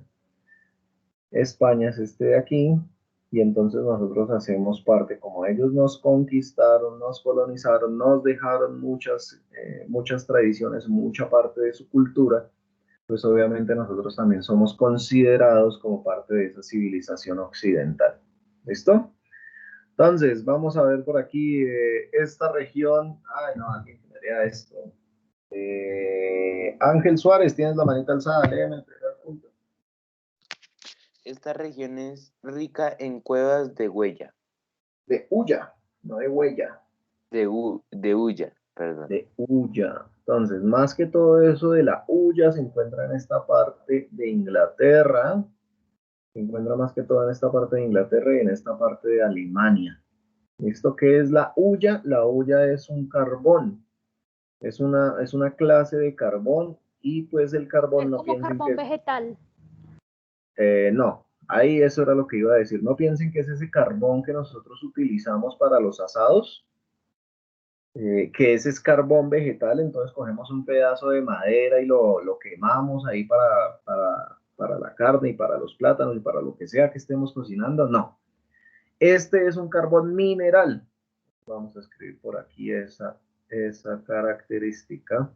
Entonces, esta hulla, ¿qué es la hulla? La hulla es un carbón mineral, es decir, un carbón que hace muchos años, hace millones de años, era carbón vegetal. Listo, era un pedazo de carbón de madera como nosotros lo usamos, pero pasaron muchísimos años, muchos millones de años, y ese carbón vegetal se fosilizó. ¿Listo? Entonces no piensen que eso de los fósiles solo es de los animales, eso también le pasa a los árboles. A los minerales. Ese carbón, entonces, hubo un incendio, se quemó el carbón, digamos, en un bosque, quedó ese carbón y ese carbón fue enterrado después de mucho tiempo, fue enterrado y después de muchos años ese carbón, digamos que se fosilizó, se volvió más duro de lo que era antes y se volvió carbón mineral. ¿Qué es lo que pasa con este carbón mineral? Pues que este carbón mineral tiene mucha más energía. ¿Listo? Es decir, cuando este carbón es quemado, entre comillas, pues entonces este carbón genera mucha más energía de la que genera el carbón vegetal. Entonces este carbón se utiliza, como les decía ahorita, este carbón, por ejemplo, se utiliza en muchas plantas de electricidad. Se utiliza mucho para generar electricidad. ¿Listo? Entonces, vamos a leer el segundo puntico, Jimena. Cuenta con una explotación agrícola y ganadera. Entonces, en esta zona encontramos también unas zonas muy importantes donde encontramos grandes cultivos, una explotación agrícola, es decir, muchos cultivos, y tenemos también muchos animales de ganado. ¿Listo? Pero entonces estos animales de ganado no están como aquí en Colombia. Ustedes cuando van de viaje de pronto se han fijado que ustedes encuentran vaquitas por ahí sueltas en unos grandes Ovejas, potreros. vacas, caballos, conejos. Sí, pero pensemos ahorita solo en las vacas. Entonces vemos las vacas por ahí sueltas en unos potreros enormes y las vaquitas por ahí tranquilas, relajadas. No, en Europa no es así porque Europa no es un continente tan grande y no tienen tanto espacio para tener las vaquitas tan cómodas. Aquí en Colombia es que tenemos las vacas muy cómodas, muy tranquilas. En Europa ellos ponen las vacas en unos galpones enormes, o sea, en unos edificios muy grandes, y esas vaquitas las ponen, digamos, como en una especie de divisiones entre ellas. ¿Listo? Entonces esas vaquitas... No, no son oficinas. Cada espacio de estos tiene una vaquita, y la vaquita no se puede mover de ahí. ¿Listo? La vaquita no... Como los caballos. no entendí qué fue lo que me dijeron ahí. Algunos Solo entendí caballos. están así, también están así. Bueno, los caballos, pero es que los caballos no se, digamos que no se crían tanto para la comida, tanto para cogerlos y comérnoslos. Esto, en cambio, las vaquitas sí se crían mucho para eso y también para la leche. Entonces, en Europa, en lugar de tener las vaquitas por ahí sueltas, tranquilas, relajadas, lo que hacen es meterlas en estos galpones y ahí las vaquitas no se pueden mover, están todo el día comiendo. ¿Listo? Y en la medida que están ahí comiendo y no se están moviendo, pues están engordando, engordando, engordando. Y eso pues entonces genera pues obviamente que la vaquita tenga mayor peso y pues cuando se vaya al matadero pues obviamente va a tener mayor carne. ¿Listo? Aparte de eso, pues las vaquitas, por ejemplo, las vacas lecheras, entonces también las tienen igual, las tienen todo el día comiendo, pero entonces se les conecta, a diferencia de aquí que, por ejemplo, de pronto ustedes han visto a un campesino algún día que se vaya donde la vaquita, la amarra y empieza a sacarle la leche de la mano, digámoslo. Aquí, bueno, alguien lo ha hecho genial. Aquí en Europa ellos no se ponen con ese trabajo, eso es muy ineficiente. Allá en Europa lo que hacen es ponerle unas mangueras a las ubres de las vacas y esas mangueras hacen todo el trabajo.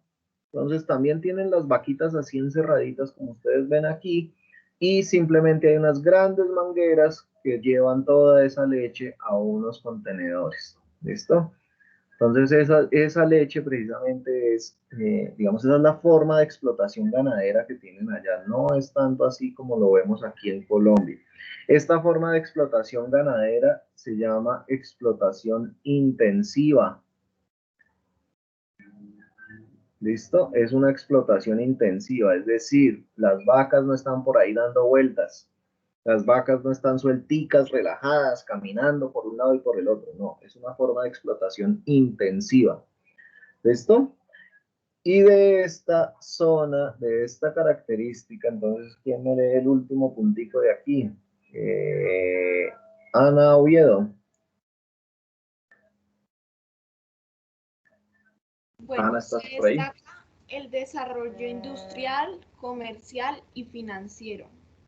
Se destaca el desarrollo industrial, comercial y financiero. Listo, efectivamente. Entonces, esta zona de Europa, esta Europa occidental que ustedes ven aquí, es la zona más adinerada, más rica de toda Europa. ¿Listo? Es decir, son los países, digamos, de toda Europa más avanzados. Uy, ¿qué estoy escribiendo? Ay, otra vez me fui para acá. Bueno, son las zonas con mejores condiciones de vida de toda Europa. Estos son los que más dinero tienen, son los que mejor desarrollo tienen, son los que mejores universidades y colegios tienen. ¿Listo? Entonces, toda esta zona de Europa occidental, pues digamos que se encuentra en unas condiciones muy, muy buenas de vida. ¿De acuerdo? Y son de los países más desarrollados del mundo. ¿Listo? Entonces eso también es importante tenerlo en cuenta. Estos son de los países más desarrollados. Venga, a ver si hoy no me confundo. Más desarrollados, los países más adinerados son de los países, no son los más adinerados porque hay otros países, pero son los que mayor desarrollo tienen. ¿Listo? La vida en Europa, en estos países de Europa, pues es una vida, digamos, muy tranquila, muy agradable, no tienen tantas dificultades, digamos, como en otros países. ¿Listo? Tenemos entonces esta región de Europa Central. ¿Listo? También, como les decía ahorita, pues esta región de Europa Central pues hace parte algunos países de esta región de Europa Occidental. ¿Listo? Entonces, ¿cuáles son esos países de Europa Central que nosotros tenemos aquí? Pues, por ejemplo, tenemos a Alemania, tenemos a Suiza, tenemos a Liechtenstein, algunos países como Eslovenia, Austria, Hungría, Polonia, República Checa, Eslovaquia. ¿Listo? Dentro de estos, pues nosotros tenemos unos países que se conocen como países alpinos. Fíjense que ahí se ve, más o menos, no sé si de pronto están viendo. Estoy corriendo un poquito porque ya mi clase se me está acabando. ¿Listo? Entonces tenemos esos países alpinos, es decir, son países que hacen parte de los Alpes o que tienen esa condición de que están en los Alpes. Los Alpes, recuerden niños, ya lo vimos, los Alpes son unas montañas. ¿Listo? Entonces los Alpes son unas montañas. ¿Listo? Y tenemos otros países que hacen parte del grupo de Visegrad, que son países que tienen unas condiciones artísticas, no, culturales, unas condiciones culturales similares entre ellos, una historia cultural similar entre ellos. ¿Cuáles son las características de esta región de Europa Central? Entonces tenemos, por ejemplo, también la ganadería, la producción de leche, ya les dije más o menos cómo es esto. También es una región más o menos rica en recursos naturales, no es tan rica como la región de Europa Oriental, pero también se puede considerar que, a diferencia de otros países, pues tiene mayores recursos naturales. Es una región muy, muy poblada. Esta región de aquí de Europa Central es la región más poblada de Europa. Entonces tenemos esa condición de que es la más poblada y también tiene un alto desarrollo industrial. Hay muchas industrias también aquí. Aparte de eso, tiene una fuerte innovación tecnológica. Es decir, en esta zona de Europa, especialmente en este país de aquí, que es Alemania, los alemanes, que hemos visto también que esos alemanes son herederos de los bárbaros, de los germanos, por allá en el Imperio Romano, ¿no? Estos alemanes tienen una fuerte innovación tecnológica, es decir, ellos están muy adelantados en términos tecnológicos y científicos. Por ejemplo, una de las vacunas que más se ha aplicado es esa de Pfizer. ¿Listo? Pfizer es un laboratorio estadounidense, pero realmente los que hicieron la vacuna, los que se pusieron en el trabajo de hacer la vacuna fueron otra empresa, pero esa empresa es alemana que se llama BioNTech. ¿Listo? Entonces, estos alemanes hicieron la vacuna y se asociaron con Pfizer porque Pfizer es un laboratorio muy, muy, muy grande. Entonces lo que hicieron fue asociarse con Pfizer para que Pfizer distribuyera la vacuna. Como Pfizer es tan grande, pues lo que hicieron fue asociarse, pero realmente los que hicieron la vacuna fueron aquí los alemanes. Obviamente estos no son los únicos que hicieron vacunas, ¿no? Aquí los rusos, aquí en la región de Europa Oriental, los rusos también hicieron una vacuna también muy efectiva que se llama la Sputnik, ¿no? Sputnik V. ¿Listo? Sin embargo, pues digamos que esto es importante porque los alemanes también andan muy pendientes del desarrollo técnico y tecnológico y científico de muchos aspectos de la vida. ¿Listo, chicos? Entonces, ya son las 9:31, ya nuestra clase finaliza.